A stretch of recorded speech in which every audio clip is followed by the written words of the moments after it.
va se plaindre. Allez, on va commencer avec les blessés, ça va être assez rapide puisque on a Johan Cour, qui a repris la course. Donc, on a que lui. Tout le monde est sur le pont. Donc tout est prêt.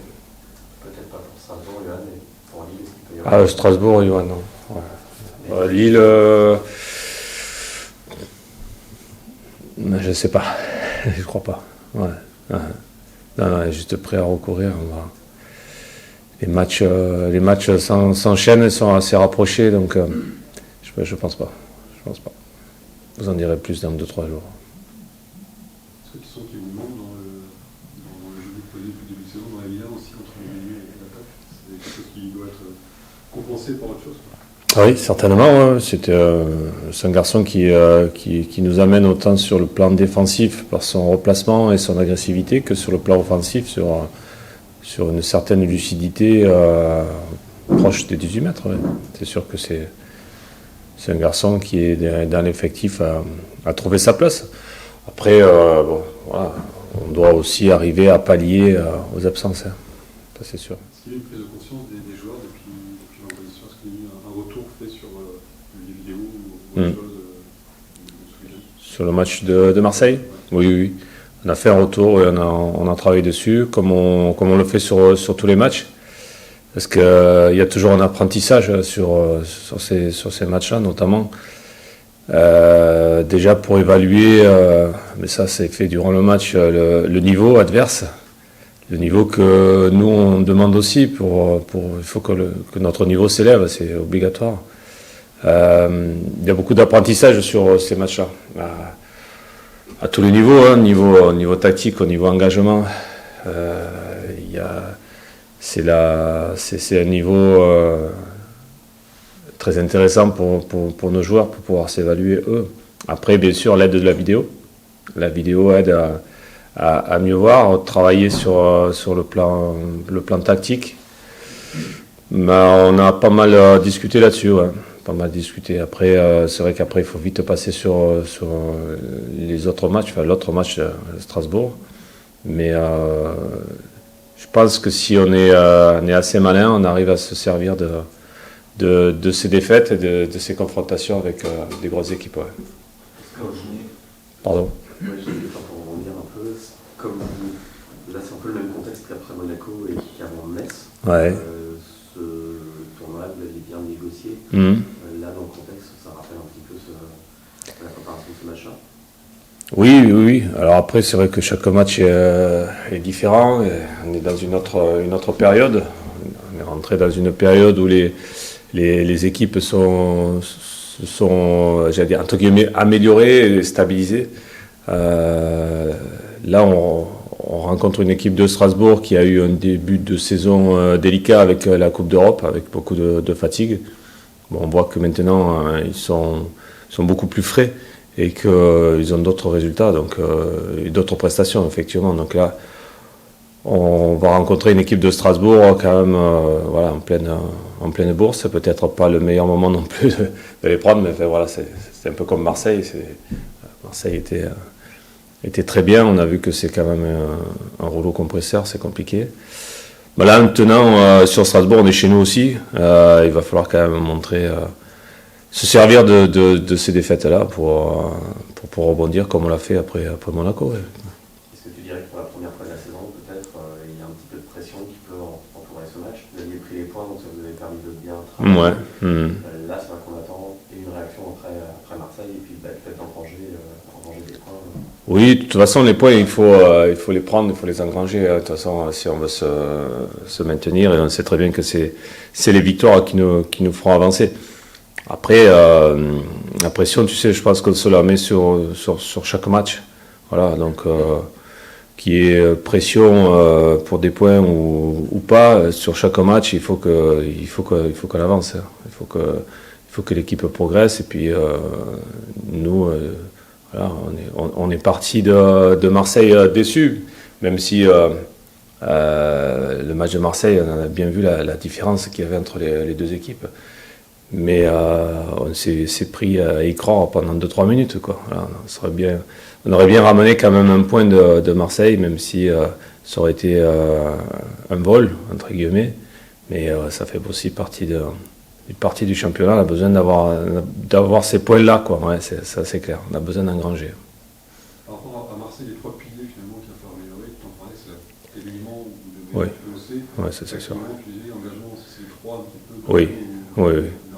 Alors après, s'il y a trop de fautes techniques, les deux autres, tu peux pratiquer, enfin, pas l'engagement, parce que l'engagement, voilà, mais la tactique après, elle a presque plus rien à voir. Il faut quand même qu'il y ait sur le plan tactique une certaine propreté, quelque chose de plus net dans les contrôles, dans les passes et dans la fluidité de la circulation du ballon. Ça c'est obligatoire. C'est ce qui nous a manqué à Marseille. Ça, c'est clair que là, j'étais vraiment déçu sur le nombre de fautes techniques. Après, tactiquement, oui, c'est de l'intelligence de jeu. Hein. Après, c'est savoir se déplacer les uns par rapport aux autres. Alors là, il ne faut pas non plus être tombé comme certains l'ont fait sur le match, dans un contexte où on est pris par l'émotion, il n'y a plus de réflexion. Voilà, on a le voile qui tombe un petit peu sur les yeux. Ouais, je pense que ça aussi, ça nous aide pas. Voilà. Après l'engagement, bon, j'en avais parlé toute la semaine avec les joueurs. C'est pas une question de poids ni de taille, c'est une question d'état d'esprit, de vouloir aussi se faire mal pour l'équipe. C'est des courses à haute intensité. Plus tu montes de niveau, plus les courses sont intenses. Ça après c'est ça c'est un petit peu différent. Ça c'est la volonté du joueur. Hein. Ça c'est la volonté, c'est la force mentale, c'est le désir, voilà, d'aller au-delà de soi-même, un peu aller dans l'inconnu, pas rester dans son cocon et dans ce qu'on sait bien faire. Ça aussi, bien sûr qu'il faut aller explorer ça, quoi. Alors certains joueurs ont cette capacité, d'autres c'est un peu plus compliqué. Je trouve que les joueurs ont été un petit peu en dedans par rapport à ça à Marseille. Ils ont été en dedans techniquement, et ça n'a pas aidé parce qu'après tu cours trop et tu perds ta lucidité. Tu perds ta lucidité, donc tu cours, mais ça manque d'intelligence dans les déplacements et il y a beaucoup trop de déperdition d'énergie, quoi. Ouais. Mais oui, contre Marseille, on a bien vu. Marseille, c'est pas une équipe qui a des gros gabarits, mais d'intensité de course, de désir de récupérer le ballon très rapidement, etc. Et puis dans les contacts, voilà, c'est quand même puissant, ils mettent de la force. C'est pour nous une bonne leçon. Ouais. Ouais. On sait à quel niveau on doit se situer pour pouvoir lutter contre ces équipes-là. Est-ce que le fait d'enchaîner assez rapidement le match à Marseille face à Strasbourg à domicile, vous avez perdu une fois que ça varie? Oui. Oui, je pense que c'est bien aussi, ouais. C'est bien aussi d'enchaîner, ouais. Parce que quand tu restes sur une déception, c'est bien de ne pas y rester toute la semaine, quoi. Voilà, c'est bien d'évacuer. Donc sur le côté enchaînement mental et puis de revenir chez nous, on sait très bien qu'on est beaucoup plus à l'aise à la maison, on le voit. Même si je lutte pour qu'on ait la même attitude à l'extérieur. À la maison, voilà, on a plus d'énergie, j'ai l'impression. Alors, est-ce que c'est aussi l'apport du public? Je pense qu'il y a beaucoup là-dedans. Puis le fait d'être dans un lieu connu, à l'aise là-dessus, ça nous aide. Ouais. C'est quand même un gros plus. On a parlé la semaine dernière, on voit que finalement les positions s'établissent un petit peu. On voit qu'en Ouais. classement, il y a 6-7 équipes identifiées depuis saison qui sont là. Et dans ce championnat, d'être premier finalement de ce mini-championnat, c'est garder un petit peu cette distance avec... Ouais, garder cette marge, elle est importante, mais elle est courte.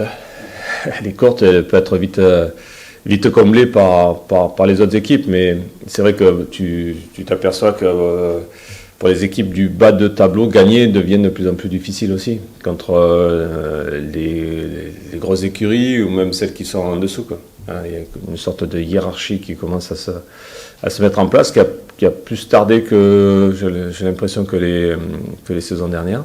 Ça, c'est mon impression. Après, il faudrait mieux étudier l'affaire, mais il y a, ouais, il y a une sorte, entre guillemets, de logique qui commence à se repositionner. Il faut rester à un certain niveau, il faut garder une marge. Mais maintenant, quand on a dit ça, on n'a pas dit grand-chose, hein, parce qu'après, ce qui est le plus important, c'est ce qu'on va produire sur le terrain. Sur les préparations de match, mais tu fais pas beaucoup de mise en place en fait avec 11 joueurs à Blanc sur des mises en place de joueurs qui ont vu le. Est-ce que c'est une forme de mise en pression des joueurs de ne pas forcément les dévoiler Ouais, on fait tout. Hier, on a travaillé sur du 11 contre 11. Toi, tu parles du 11 contre 0, en fait, c'est ça, mise en place, ouais. Ouais, il faut avoir aussi les joueurs, il faut avoir la concentration des joueurs là-dessus. J'allais te dire, c'est presque un peu culturel. C'est un constat qu'on fait un petit peu avec les coachs en France, c'est que c'est plus, j'allais te dire, ça sera plus facile à faire si tu le fais en Italie, où c'est plus culturel, où les joueurs acceptent un peu plus de rester 1 heure à travailler à vide, qu'en France où ça décroche vite au niveau de la concentration. Ouais, ça c'est sûr. Ouais. Parce que peut-être pas assez habitué peut-être dans les centres de formation ou c'est parfois difficile. Alors vaut mieux le faire des fois sous forme, j'allais dire, plus ludique, donc ce qui est une vraie opposition. Donc par contre ça, ouais, je travaille pas mal sur des vraies oppositions et revenir après avec les joueurs concernés sur ce qu'on a vu, puisque il nous arrive souvent de filmer nos oppositions et d'y revenir avec les joueurs, soit sur le plan individuel, soit sur le plan des lignes, milieu, défense, milieu, attaque. Donc c'est des manières de travailler, mais on a travaillé en début de saison 11 contre 0 aussi, quoi. Voilà, pour déjà bien mettre en place, quoi. Vous savez que l'Estonie aussi peut-être de garder au match jusqu'au jour cette. Oui, et puis de toute façon, aujourd'hui c'est difficile, même à huis clos, de garder quelque chose de secret. Donc on n'a pas envie non plus de révéler tout ce qu'on va faire. Donc c'est un petit peu, j'allais dire, stratégique pour nous. Ouais, pour pas non plus, comme je disais, dévoiler ce qu'on va faire. Et puis après, pour garder aussi une certaine pression aussi sur les joueurs. Parce que pareil aussi, si les joueurs sentent qu'ils sont pas concernés, qu'ils vont pas jouer sur le week-end, ça décroche et en fait ils se sentent pas concernés, donc ils écoutent pas trop et puis au lieu d'en profiter derrière en fait tu aperçois que ton travail tu peux y rester 1 heure et que en fait tu es obligé d'y revenir parce que les gars étaient pas tout à fait dedans, quoi. Donc il faut trouver des stratagèmes là-dessus pour les amener à ce que le jour du match, ils aient bien compris leur rôle et leur placement et leur repère. Donc c'est pour ça que je travaille beaucoup en vidéo. On gagne beaucoup de temps avec la vidéo. Et puis la vidéo, c'est comme je dis toujours, c'est une autre vision, une vision du dessus et les joueurs s'aperçoivent aussi des notions d'espace plus que quand ils sont en raso moto. Donc ça veut dire que par rapport aux joueurs, tu leur donnes le 11 finalement le jour du match, la causerie. Oui. Il n'y a pas de Ouais. dans la confidence, c'est vraiment. Si, il y a des garçons, il y a des cas où je vois les garçons avant. Je peux te dire qu'eux, ils se doutent, ils voient à peu près certaines choses. Alors après, des fois, on brouille aussi un peu les cartes là-dessus. Il y a des choses sur le dernier entraînement où je change d'avis aussi, ouais, par rapport aux attitudes. Ce qui est important, c'est aussi de bien regarder l'attitude des joueurs. Si le joueur se sent trop à l'aise, et ouais, moi je vais jouer, machin, que lui aussi décroche dans la concentration, trop sûr de lui, il peut avoir aussi des surprises là-dessus. Comment vous allez enchaîner sur l'île? Il y a le cas des grèves qui arrivent, vous allez partir le mercredi. Ouais. Est-ce que ça change quelque chose pour toi dans la préparation du match, d'avoir un entraînement la veille qui n'est pas forcément à Brest, de partir 2 jours avant, de faire un petit peu les à côté, quoi. Je vais te dire, ouais, sur le plan intendance, c'est différent, puisqu'on va partir le mercredi. Donc, mercredi matin, on fera un décrassage. Et mercredi, en fin d'après-midi, on partira sur l'île. Sur l'île, ouais. Ça va changer les habitudes aussi. C'est bien aussi. Voilà, ça me dérange pas plus que ça. Ça fera une semaine bien chargée. L'avantage que ça peut avoir, c'est que tout le monde est concerné. Voilà, donc tout peut arriver. Donc ça remobilise aussi un peu toutes les troupes. Et puis ça nous sort du quotidien. Voilà, on va passer 3 jours à l'hôtel. Voilà. Du moment que c'est bien organisé, on aura un terrain, voilà. Il n'y aura pas de souci de ce côté intendance, donc c'est déjà pas mal. C'est-à-dire que tu en vends le 18 le début ou tu en vends plus élargi? Ça, on décidera mercredi matin, le groupe, si on prend 18, 19 ou tout le groupe. L'interrogation, c'est peut-être la qualité du terrain sur lequel vous vous entraînerez. Ou est-ce que vous pouvez avoir un repère par rapport à ça? On a sur le terrain, bien sûr, il cherche toujours des qualités de terrain. En plus, on ne va pas rester longtemps non plus sur le terrain, parce qu'on est entre 2 matchs et c'est le 3e match, et c'est un peu plus compliqué au niveau fatigue. Donc, on a trouvé un terrain déjà il y a un petit bout de temps. On s'est occupé, où le terrain sera parfait, il n'y aura pas de souci. Tu vois ça un peu comme une mise au vert C'est un peu une mise au vert, ouais, si tu veux. On peut le voir comme ça. Mais c'est bien aussi de couper la routine un petit peu, de changer, ça ne me dérange pas.